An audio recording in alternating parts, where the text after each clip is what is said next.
આપનું સ્વાગત છે। ડભોઈ નગરપાલિકાની દબાણ શાખા દ્વારા નગરના મુખ્ય બજારોમાંથી દુકાનદારો દ્વારા કરવામાં આવતા ટ્રાફિકને નડતરરૂપ દબાણો દૂર કરવાની કાર્યવાહી હાથ ધરવામાં આવી। કેટલાક વિસ્તારોમાં લારી ધારકો દ્વારા વિરોધ પણ કરવામાં આવ્યો, પરંતુ ટ્રાફિક મુક્ત બજાર બનાવવા અભિયાન અંતર્ગત વિકાસમાં કોઈ વિવાદ નહીંના સૂત્ર સાથે પાલિકા દ્વારા કાર્યવાહી હાથ ધરવામાં આવી હતી। પ્રાપ્ત માહિતી અનુસાર ડભોઈ નગરના મુખ્ય બજારોમાં છેલ્લા ઘણા સમયથી દુકાનદારો દ્વારા મુખ્ય માર્ગ પર દુકાનનો સામાન મૂકી રાખી તેમજ લારીઓવાળા દુકાનો આગળ લારી ઊભી રાખીને ટ્રાફિકને નડતરરૂપ થઈ રહ્યા હતા।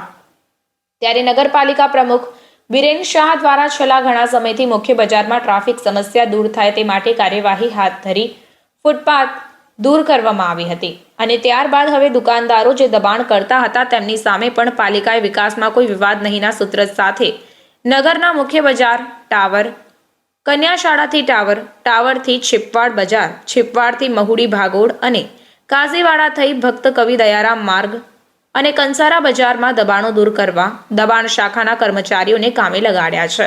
ત્યારે આ પ્રસંગે નગરપાલિકા ચીફ ઓફિસર જયકિશન તડવી, પ્રમુખ બિરેન શાહ, ઉપપ્રમુખ મનોજ પટેલ સહિત કર્મચારીઓ સંજય ઈમાનદાર, શુભમ ધોબી, કોપિન પટેલ, મહેશભાઈ વસાવા, મુન્નાભાઈ દેસાઈ, કલ્પેશભાઈ, ભાવેશ રાણા, દર્શન પીઠવા સહિતનાઓ દ્વારા દબાણ દૂર કરવા કાર્યવાહી હાથ ધરાઈ હતી। મહુડી ભાગોળ વિસ્તારમાં કેટલાક લારી ધારકો દ્વારા વિરોધ પણ કરવામાં આવ્યો। પોલીસ પ્રોટેક્શન સાથે પાલિકા દ્વારા સમગ્ર કામગીરી હાથ ધરવામાં આવી હતી। સાથે જ આ કામગીરી આગામી 10 તારીખ સુધી જારી રહેશે તેમ જણાવવામાં આવ્યું હતું। આ કાર્યવાહીને લઈને દબાણ કરતા ઇસમો તથા વેપારીઓમાં ફફડાટની લાગણી પ્રસરી જવા પામી।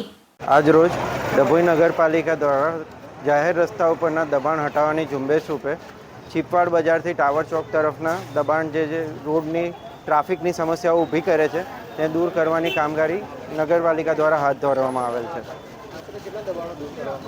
એ રસ્તામાં આવતા જે લોકો બહાર લટકણ કાઢે છે, બહાર કેબિનો મૂકે છે કે જેના કારણે થઈને છે ને ટ્રાફિકની સમસ્યા ઊભી થાય છે, એવા રસ્તામાં આવતા તમામ દબાણો દૂર કરવાની કાર્યવાહી કરવામાં આવે છે।